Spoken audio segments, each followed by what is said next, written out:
Hello everybody, today I'm going to be looking at this, a Hillman Superminx Mark II. Now this was built in 1964, the owner tells me, and I think it's going to be the first vintage convertible that I've ever driven. I think it looks superb. Now this vehicle was actually bought as a donor because the Superminx Mark II, or in fact the Superminxes full stop, are famous for rotting, as are most cars of the kind of the Roots period, I suppose. So the interior on this car is quite nice, and so the owner bought this to be a spares and a donor vehicle to complete his vehicle once he's got it on the road. However, on inspecting the condition of this, he decided this is roadworthy and just put it on the road while he continues work on his own Superminx. So the convertible that we see here, this was only actually built for 2 years, which seems a really short production. The Superminx itself was designed to be a replacement for the standard Minx, but Roots, or Hillman, never actually stopped producing the standard Minx and made the Superminx alongside it, which seems a really strange decision considering that most of the running gear on the car is actually the same as the Minx.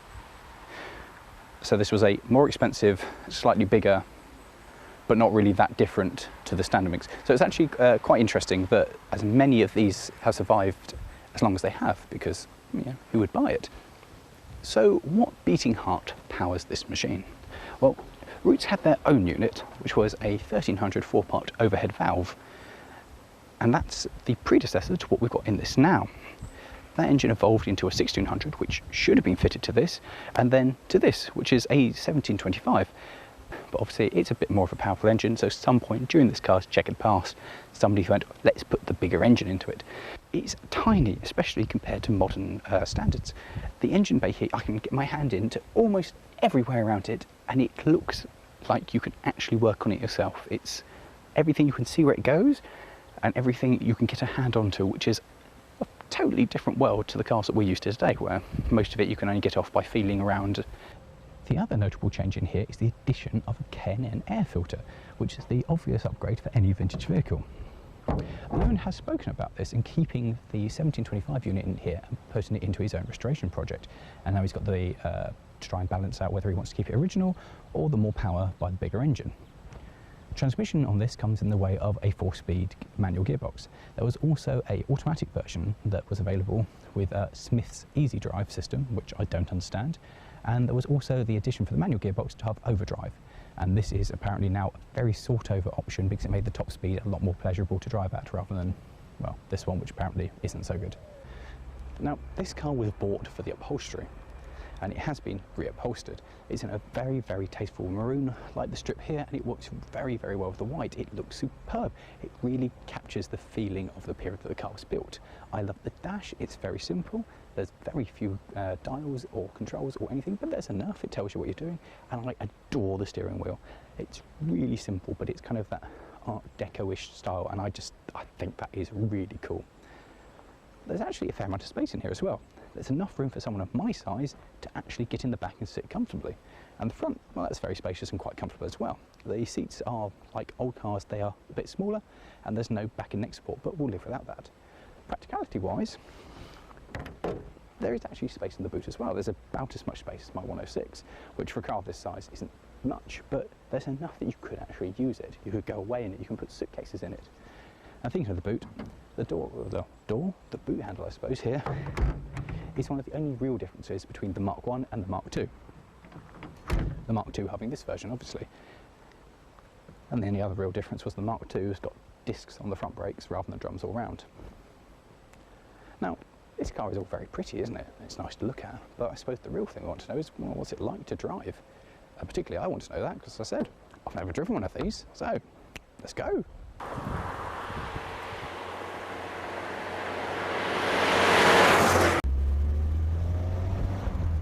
Oh.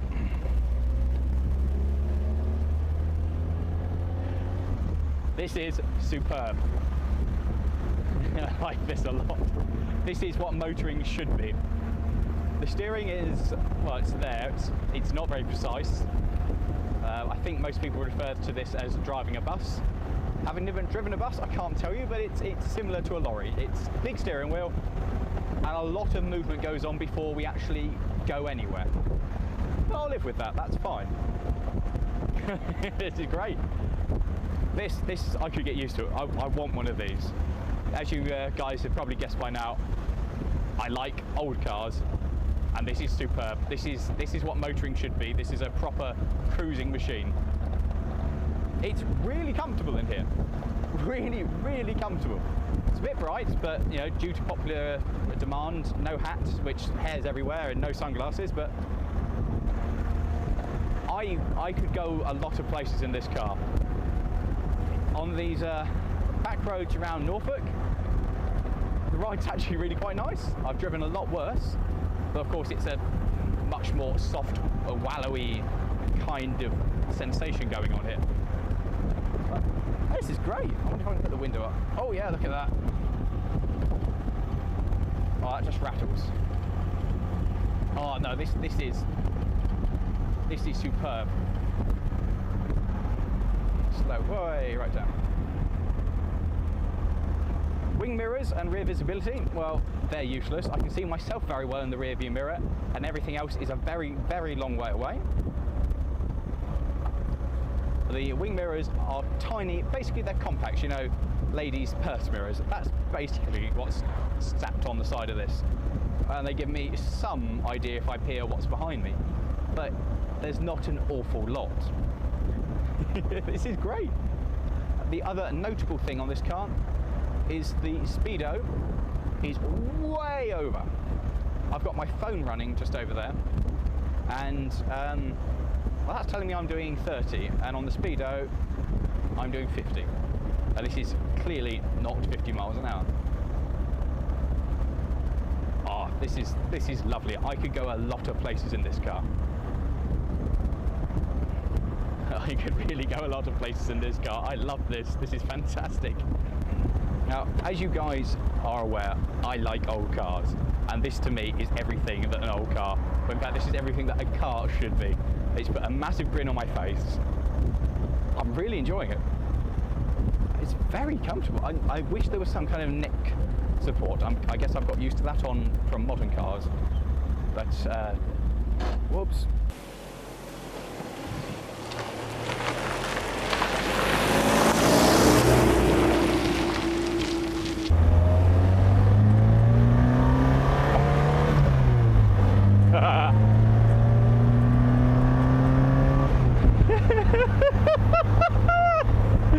This is great!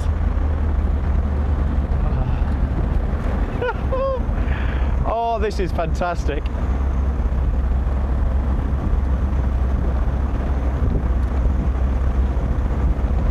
Now, I would put the roof up, but I'm really not sure how to do it. This thing has got the habit of, if you override in fourth, you know, for slowing down, it jumps out of fourth and you just find yourself in neutral going, don't know what's happening. And that's done it to me a couple of times now. Apparently it's a trait of these gearboxes. The Imp that my friend has got the same problem, that it just pops out and you're, oh, I've got no engine braking. Apart from that, this is a really, really, really lovely car. Now, I love this big steering wheel, and I know that lots of you wouldn't enjoy this big steering wheel anyway near as much. So we've all seemed to move on to these smaller steering wheels. Oh! I like the horn. Right, for a day like this, we are now mid-August, and we're in the biggest heat wave the UK has known for, well, decades. I'd actually say this is the perfect car. Okay, there's no aircon, but I don't need that. There's no roof. And for trundling around where I am in the back of Norfolk, this is just perfect. I'm in no hurry to get anywhere, and I can just trundle. I like it. This is the best thing I've ever gone for a trundle in. This is, I think, to me, what the golden age of driving was all about, was cars like this. And if I can get my head around this gearbox and not crunch it every time. Oh, that was good.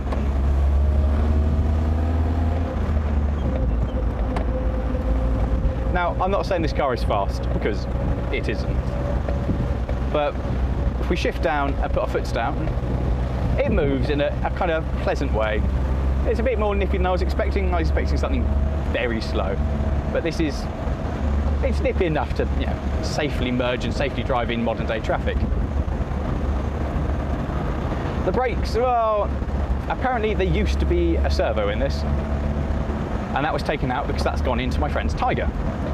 Originally, there was never a brake servo, or there might have been the option for a brake servo, but this one didn't have one anyway, and now it doesn't have one again. So the brakes are, well, they work very well actually, and it slows down very rapidly if you ask it to.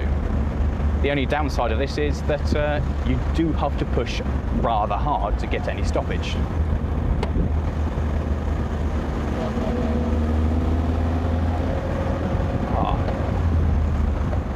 You know what, I would totally have one of these. This is a this is a fantastic piece of work. And talking to the owner about prices of Superminxes, apparently you're looking at round about a high-end price. I think he said was about £12,000. That's quite a bit of money. Sadly, this car isn't long for this world. It was bought, as I said, as a donor for my friend's project car, which he's making steady progress with, and he's bringing it right up to pristine condition. And he wants a lot of the interior out of this, and dash and various other gubbins that his car doesn't have. And this car, to be fair, needs an awful lot of work to bring it back up to properly nice standard. For cruising around, it's fine. And I look forward to seeing what his car will be like when he's finished it, and see how different it feels to this one. And to be fair, I will be really, really sad to see this go. Because it's something I absolutely adore. Let's go. Let's first. Gearbox, it's, for a 4-speed, it's okay. I'm having some difficulty learning where things should go. And I do very much understand the desire to have overdrive on it because I'm doing 30 and I'm in top gear already. So let's give it a bit of poke and see what happens.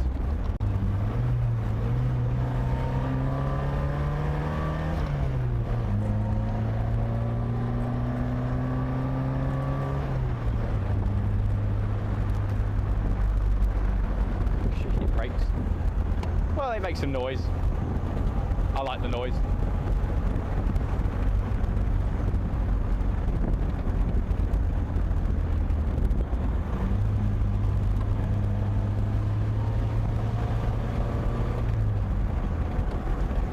You know, it remains one of these cars, and I think it's true for the whole Roots group. They made some cars which we look back on now and just think they were superb.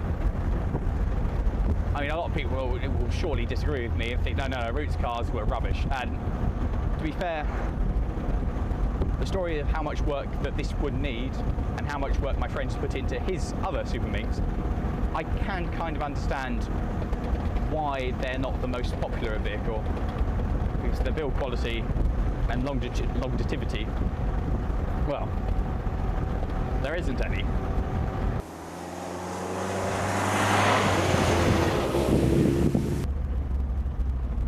So some of you may have noticed the lack of a seatbelt. Well, the car is too old to actually have one, and so that makes me quite happy. It's a really, really strange sensation to drive a car that's old enough not to need a seatbelt. So my first instinct whenever I get into a car is to put on the seatbelt. And so when I got in this to do the review, I looked around for it for a few moments going, well, where is it? Before realising, it doesn't have one. Which means I am driving quite gently because, yeah. So these cars are famous for having, especially the convertibles, are famous for having a rusting floor pan, and that's true for my friend's car. It has been almost completely rebuilt on the floor. In fact, it's almost entirely new metal, and it's a lot of work that's gone into it. But having driven this, I can totally see why he's going to the effort. He and his brother used to have one of these and said they were just fantastic fun. And so yeah, they bought their present one to kind of recapture those lost memories. As soon as it's done, I'm going to be borrowing it. This is fantastic. I love this to pieces.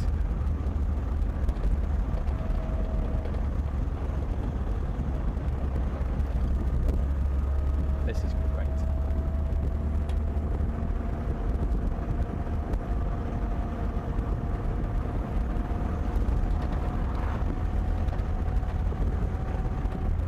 So, big question, would I have one? Oh yes. Oh yeah, I would have this. This is fantastic. I'd have this over almost any modern car on the market. I'd take one of these. This is just phenomenally good fun. Yeah. Now this is there you go, just dropped out fourth again.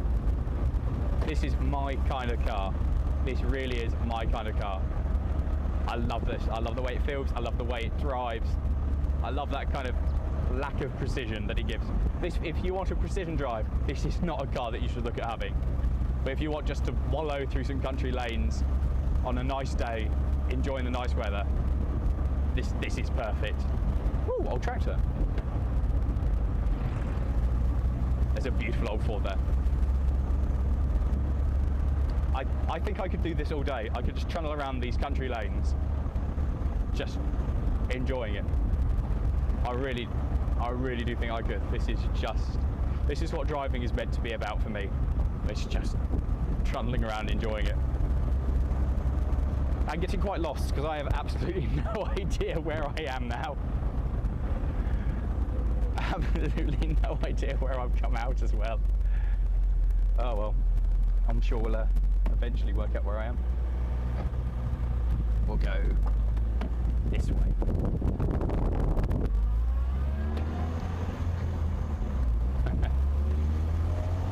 Well, whilst I try and work out where I'm meant to be going, I'm going to go and say thank you very much for watching. I do hope you've enjoyed this, my first proper review of a car, and I'll see you again next time when we'll be looking at something a bit different to this. So thanks guys, see you around.